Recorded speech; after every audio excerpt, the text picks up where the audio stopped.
And now we're going to go ahead and set up our testing for this. I'm going to go ahead and turn on database focus too. Alright, so let's get this open, get this in frame. Alright, so we're going to go ahead and open this up. So we have our dialog list over here with our default dialog. We've got our other things over here. So we're going to hit apply on that. So now we need to put in a couple different NPCs here. So I'm not going to name these because we don't really need to name these. Alright, so first thing we're going to do is we're going to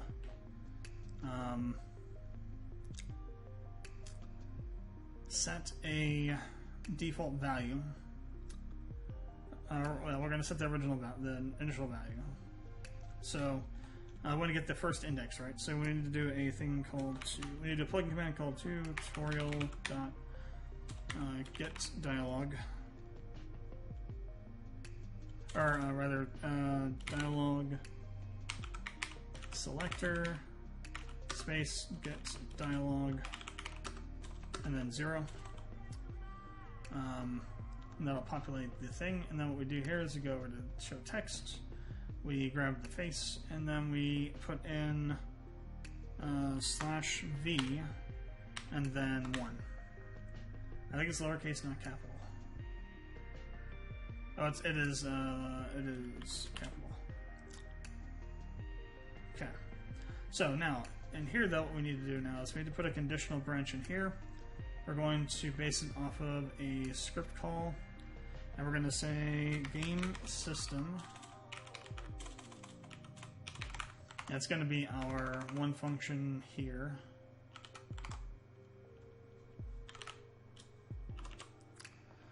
And we're not going to create an else branch. So if this is true, we're going to do these. Actually, no, we should do an else branch technically.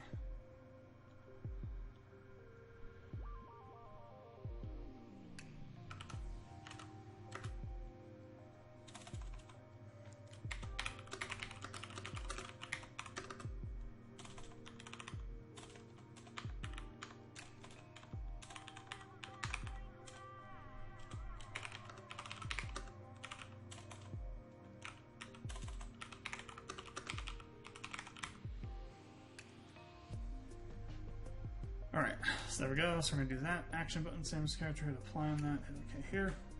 Then we're going to copy this event over to here. We're just going to go ahead and change the stuff on it. We're going to change this to a 1. And then what we're going to do is we're going to change this to, let's copy the plugin command. Actually, no, well, yes and no. We're going to change the plugin command to be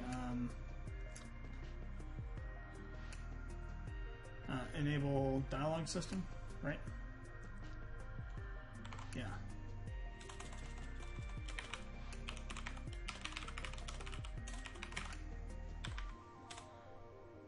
And we're going to do 0 in there. Let's change this to the appropriate thing there. Still use v1. We'll get rid of this else condition. Hit apply, hit OK. Okay, so what should happen now is we talk to this NPC, we get the first line of dialogue. We talk to this NPC, we get the second line of dialogue, which we're going to modify here. And then after talking to the second NPC, we're going to disable the system. So when we go back and talk to the first NPC, we'll get that else condition where we'll say, hey, what do you know, the dialogue system is disabled. So we're going to modify line number 2 to say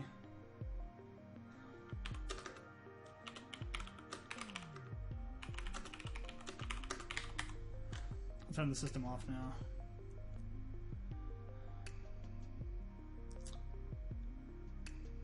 So one thing you're going to notice is that we can't really handle I don't think we can handle multi-line stuff with this, so it's going to be a problem.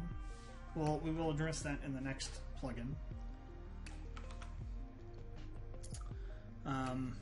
For now, what we're going to do is hit this. This might be loud for you. Actually, you have no audio at all because I haven't set up the thing to capture the audio. Oh, never mind. Yes, there you go. It was just taking a while to load.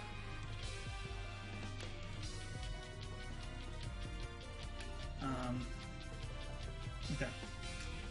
Yeah, I can hear that very clearly from my headphones, which are over here off screen, about 3 or 4 feet away. But you should be hearing it normally though, because I have the audio stuff set up properly. Alright, so we're going to go and talk to this NPC and see. Well, first let's see what happened in the. Oh, we have a bug.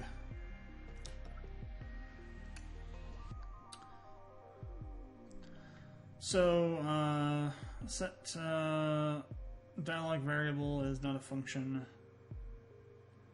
Tutorial dialog selector line 106. So that would be this down here.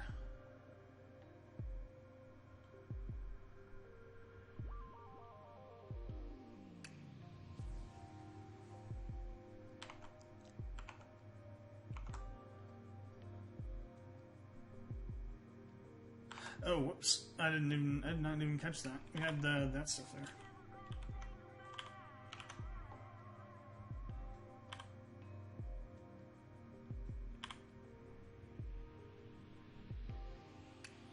Some other formatting things there. Okay. Let's go back over here and over here. Copy it again. Place.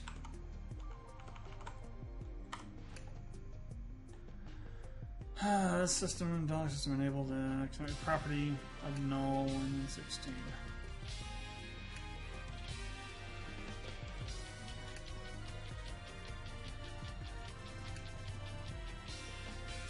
Oh, probably because it hasn't been initialized yet.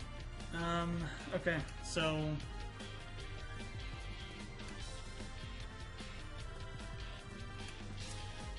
that's gonna be annoying.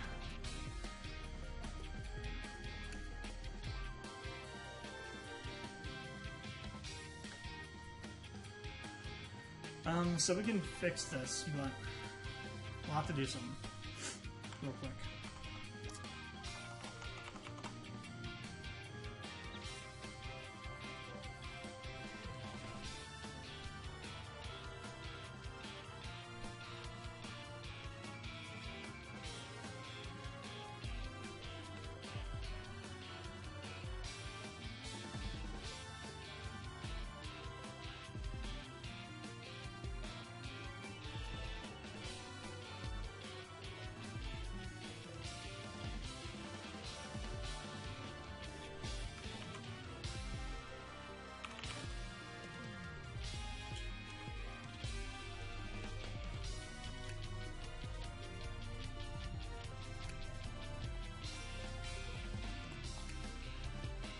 I don't think I have my code exploiting, so I moved this out of there. It's slightly annoying, but right, go back. I thought it was over here.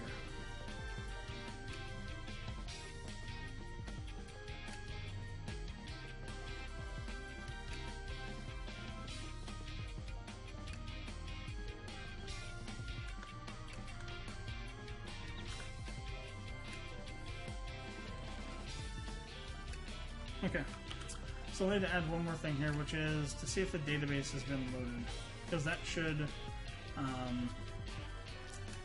at that point we should have the game system stuff loaded.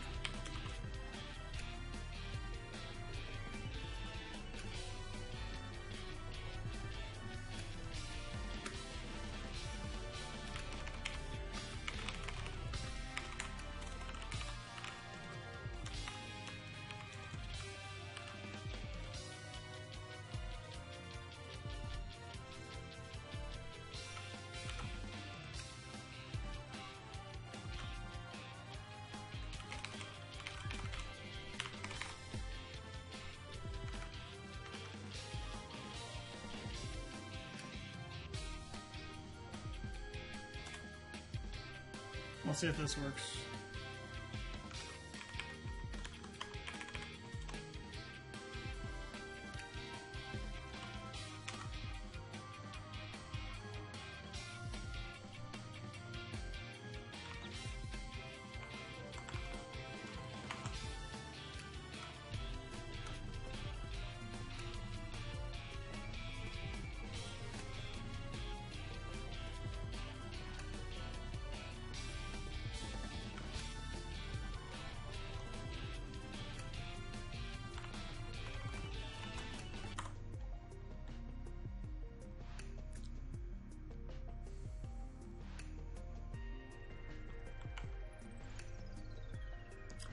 Interesting. So,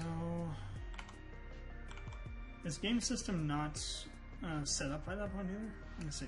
Put a breakpoint there.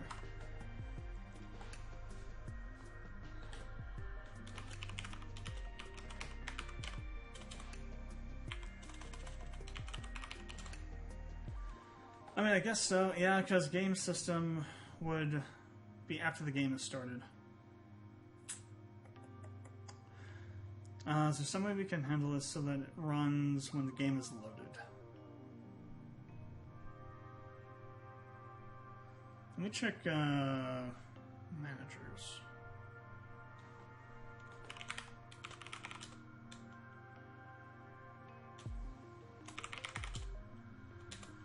Is map loaded?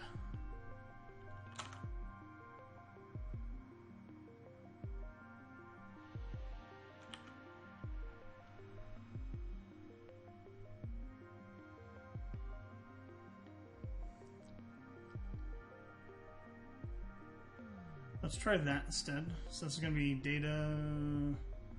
Oh, it's still data manager, but we're doing something different.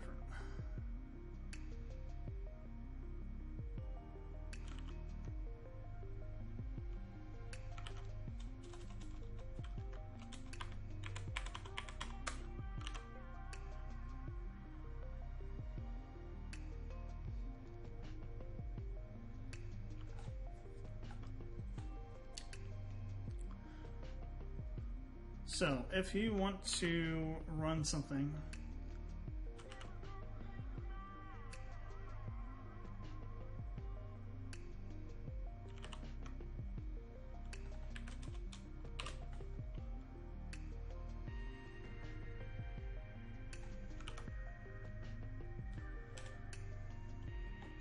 and if it returns a value, like this returns a value, whatever the data map is, right?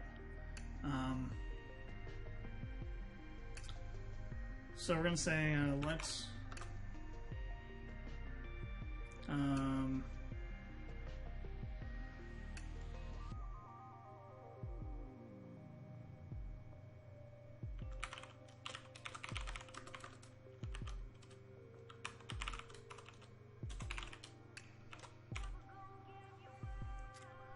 we're going to do that, and then what we're going to do is we're going to run our thing here, and then we're going to return this.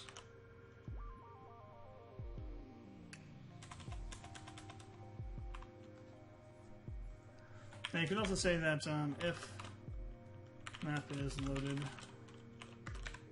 then do our stuff. That way if it's not true, we don't run it. Oops, we are in the thing here, not in the code. Which you need to be over here to make that work. I've never tried doing this before, so we're kind of going through a bit of a learning curve here.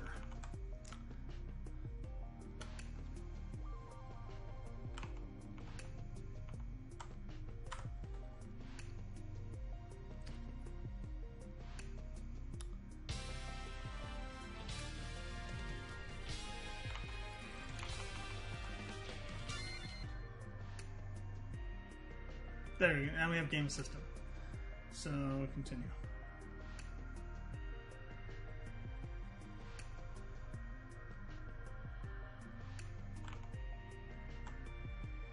Okay, so we are now in the game. If we go to the console and we type in game variables, let me turn on the thing here so you can see. Actually, already is there. Let me turn on the database focus. So if you go into here and I type in game variables dot value 1, we get 0.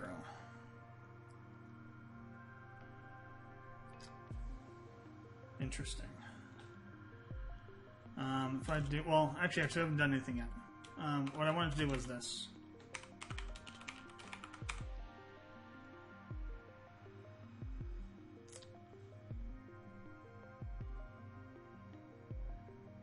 I think I should have changed this name slightly. Ooh, undefined. Is that because this is undefined?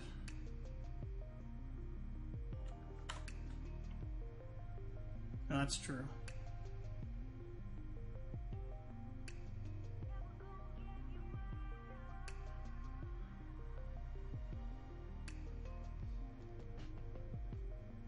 Am I using the right? Oh, we're using the wrong thing there. I think I noticed that earlier and I did nothing about it. Oh, we need to do one more thing too, because this is actually now an actual lane. Here's a question: does one get treated as a case? As trigger get treated as one as if it's a case? Let's see. So if I have a test, select test true, switch test case 1 console log true break defaults.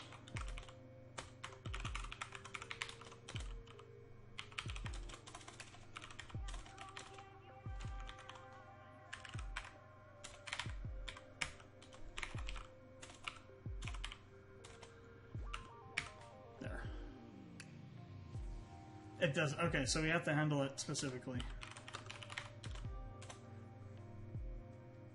Yeah. Okay. Good to know, actually. So we need to handle.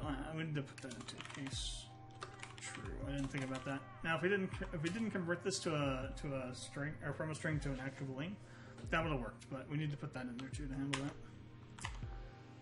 that. So good. Check in there. Let's see. Get used to doing this kind of stuff because you'll be doing this a lot.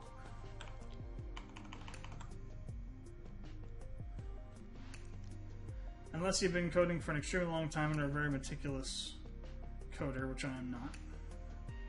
You'll probably get a lot of small issues like that.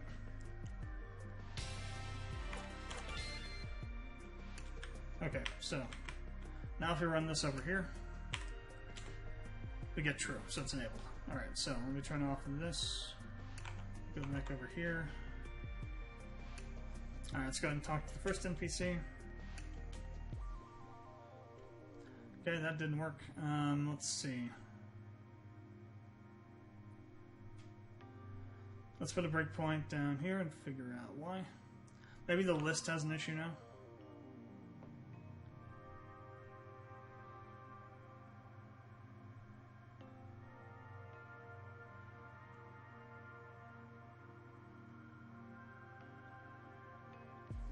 Oh, because it didn't match any of these because it's a string.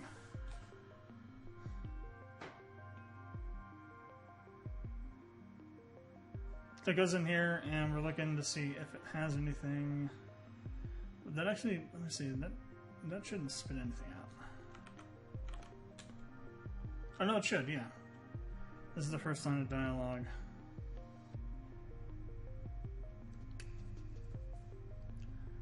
Text variable ID.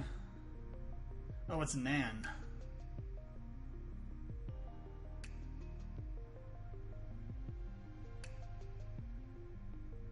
Oh, it's text game variable. I have the wrong. So here's an example. If you have the wrong actual variable name, that can happen. So that's why you got to make sure those are the same. Okay. And technically, I should have opened up a bug thing at this point, but we're just doing them in here. So technically, I'm not really doing it the way I should. Actually, when it comes to debugging things like this, if I find bugs aren't part of the thing that I'm working on, I fix them anyway. So what I need to start doing is just, whenever I start debugging, creating a bug branch based off of the working of the either working or the combined branch, like version 1, 0.1a.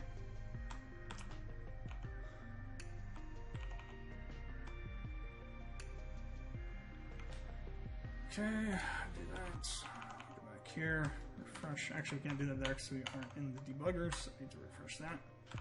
Okay.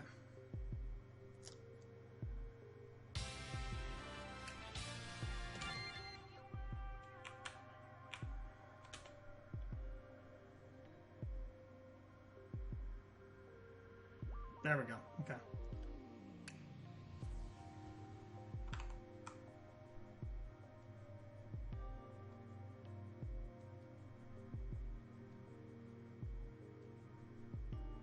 Ooh, that's interesting. Okay, so here's an important thing for you to know. If you're dealing with debugging, so the way you debug, like I just was showing, you go in, you hit F12 to bring up the tools, debugging tools, developer tools. Then you go to source, and then you look up your plugin file, and then you can put breakpoints in your source code. And when you hit a line, when you enter in like a function, when you hit a line that has a breakpoint on it, it'll essentially stop processing the code and pull you over to here, and you can like look at values. You can put stuff in the watch list. You can run stuff in the console based on the values that are currently available from where you're at in the code, right?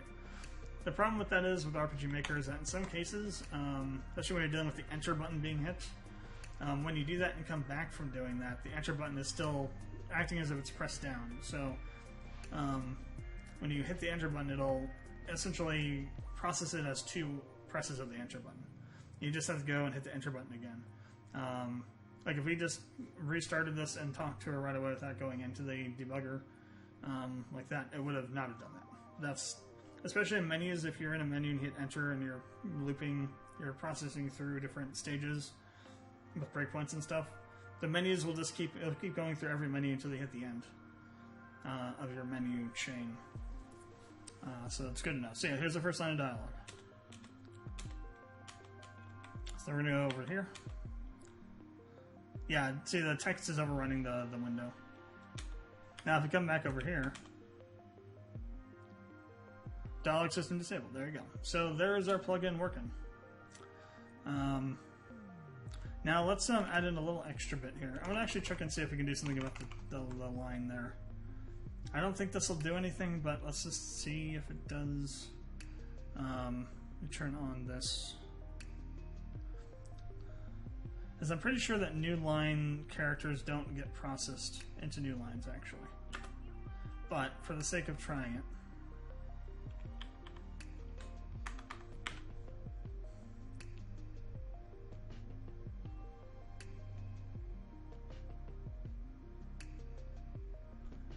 and then we're going to add something else in here.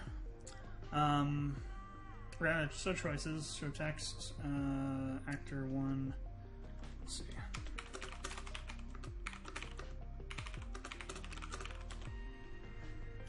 And then we're going to have a show choices, yes and no, default choices, no. And when yes, we're going to call that plugin command. We're going to say tutorial.dialog selector enable dialog system true. We'll do a capital to make sure lowercase is working.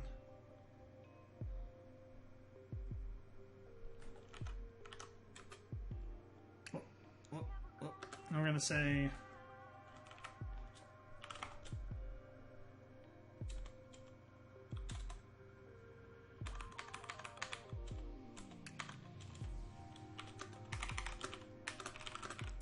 these things you see me putting in here are time commands. If you hover over the text box, you can see them at the bottom of the list there. There's a couple different ones. So the one I'm using is for a quarter second. If you use a pipe, it's 1 second wait. You can also do a exclamation point, which waits for the player to push a button. So it waits for an input. Then you also have some other ones, like for example, display remaining text at the same time at once, which is the caret. If you do the reverse, or not caret, the greater than symbol, or is it less than? I think it's greater than. But if you do the less than symbol, it'll cancel that effect. And then if you do a caret, it essentially will auto continue to the next window or next thing. It'll close the window automatically after a time if you use the other time codes. So some pretty interesting stuff you can do with that. Especially like around if you want to have a little bit of time before something else shows up on the dialogue, or like setting up cutscene timing through events and stuff like that. So we're going to do that. We're going to have it be able to be turned back on.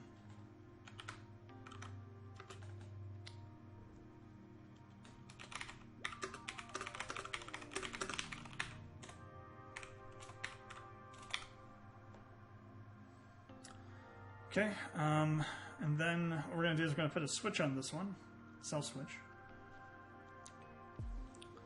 We'll put in a copy and paste that event page. We're going to turn that on, and then we're going to get rid of that. We can get rid of this, and we're going to use a 2 here. So we're going to give it an invalid ID to check that other condition, the other part of the plugin there for the default dialog showing. So let's go ahead and go back over here and refresh, and we'll give this another test here. So new game. Start off by talking to this one. Then we'll talk to this one. Yeah, so that didn't work. I didn't think it would.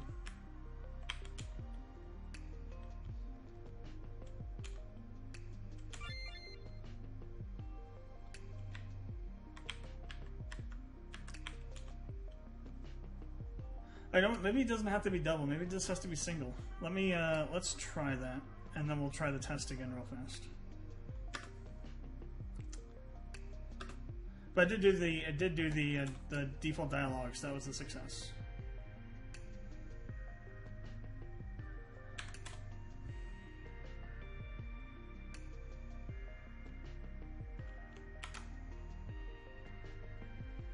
Okay.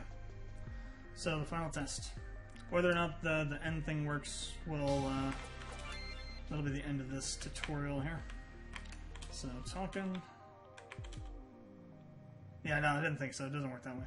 So what we'll have to do is we'll have to bring in one of Yanfly's plugins called Message Core. It's a free plugin, so you don't have to worry about paying for it. And it allows us to do word wrapping, which allows us to make this system work a lot more easily.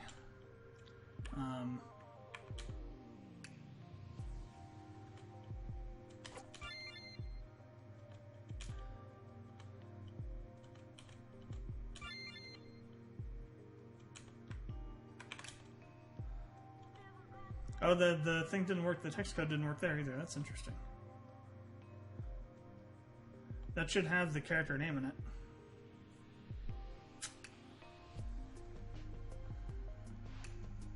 Huh.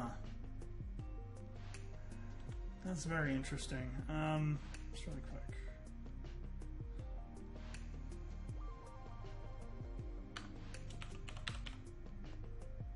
I wonder if it has to be a 1, not a 0. Again, like 1 indexed kind of thing. Because that should show the name.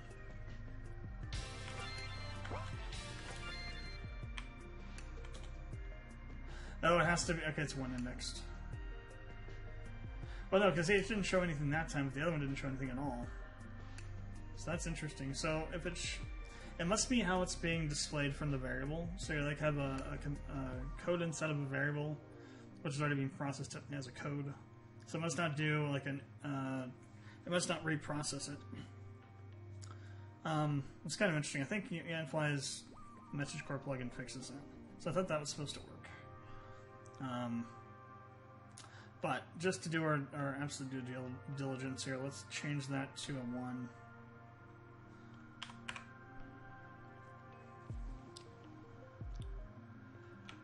And try this one more time.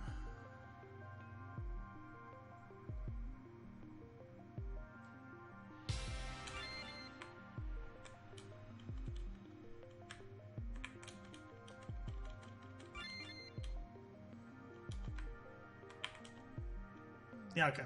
So it's something to deal with using a variable to store that and then redisplaying it. We'll see if we can fix that with the next version of the plugin. So yeah, that's gonna be it for this one. Hopefully you got something. In between me being unable to talk, hopefully you got an idea of how plugins are made and like how they're structured. We went over like how to do the header. We went over plugin commands, messing around with the creating new functions instead of existing classes like game system. We even had some impromptu learning about how to handle doing things when a map is loaded. And the other one before was for when the database loads.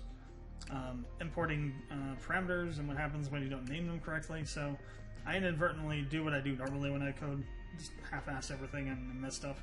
And it allowed you to see the problems, so that's good, and how to fix them. So I think this is all around a pretty good opening tutorial video. So it did take 3 hours though. Well, I don't know how long it'll be when we cut it down a bit, because there will be some stuff that'll get cut out here and there, but it won't be too much shorter than that, I wouldn't imagine. So this will be broken up into pieces as well. So this will be like the last of the 3 videos. I think I like that format though, like where you got the planning, the development, and then the actual testing all separated. So it allows you to kind of focus on one thing or the other, you know, on each individual stage. Or you can skip to the particular thing you want to see happen, you know. So that's cool. I like that. So if this was 3 hours, well, a lot of it was like going through how to make things and then actually putting them in and typing it all up. The next one should be a bit faster because we're just going to take what we have here, we're modifying it to do some new stuff. Then the one after that is going to be expanding that even further.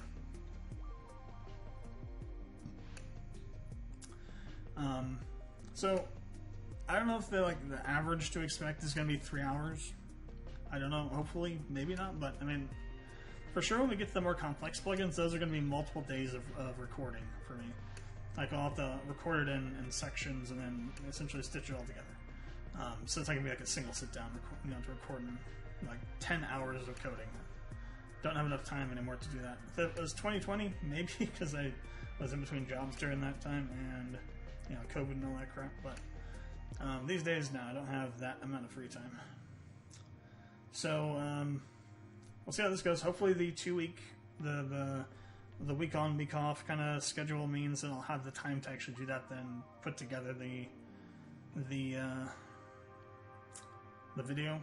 If I need to, I might even extend it even further. Maybe it'll be every, you know, other week or something. I don't know how that's going to work in terms of like the longer ones when we get towards the end. Those might take longer to get ready, so it might take longer to actually release the videos. I think around halfway we're going to find out how that's going to work, because that's where we're going to start hitting the point where we're going to have like, you know, the 5 or 6 hour long videos for this stuff. At least for recording purposes, it'll be that much time. It'll be less, I think, on the video because we're going to, again, shortening, or we're going to be time scaling some parts down so that it gets quick and sped up, and we skip through some stuff. Or not skip through some stuff, but we fast forward through some parts. So I think by like the 5th plugin, we'll probably have gone over enough of the things that I don't need to explain every single little thing anymore. We're going to start really slow. We're not going to really get into scenes or windows until after this plugin is done. This plugin is strictly just code, right? There's nothing visual about it. It's just having code do something in the background and having it return a value to a game variable. That's all it's going to do through each iteration of it. What it actually does to get that value and how you can use it to make complex like dialogue trees is what's going to change about it. So it'll get more complex. But the end result will still be the same. And I think probably the 4th or the 5th one, so that would be video 7 or 8 or something like that, is going to, we're going to start branching off into doing scenes and windows and things. So yeah, we got some interesting stuff out of this, I think. But comments, questions, leave them below. I will respond as needed. Thanks for watching. Hope you learned something and enjoyed the tutorial. The link to the GitHub repo for this tutorial will be in the description. All of them will be in the description of the videos that they are a part of. And I think I'll include the other links that are in the description for this video and each video too. So like the links to JS Fiddle, Regex 101, and the plugin parameter post. Those are all going to go in every video, I think. Just so that they're there. And then we'll probably add in some more links as we go on. Yep, that's going to do it. Thanks for watching. If you like the content, feel free to like and subscribe. Not only do I do this stuff, I have another ongoing video series for first impressions of games I haven't played yet. I just go through, play an hour to 2 hours of a game, then give my impressions of what that game kind of was like and like rate it based on those impressions. Then I also have several different Let's Plays that I'm doing from the stuff on Twitter or on Twitch. Yeah, I've got a lot of content coming into the channel these days, and there's a lot of content already existing from all kinds of things. There's like game dev videos for Emilar. There's some game dev videos for Space Crusade / Odyssey Void. But I think like a lot of that content is here. There's some over on the Odyssey Void channel, but I haven't been working on that lately, so that's going to be the next big thing that we'll kind of work on after Emilar is done. But yeah, then I have streams every so often. Not so much not every day these days. But we're going to get back to doing not full-time streaming, but streaming most days of the week. Probably around sometime in April. So I will keep you posted. But yeah, this is LP Games, and I'll catch you guys in the next video where we're going to expand this plugin and add in some new stuff. But until then, I'll see you guys later.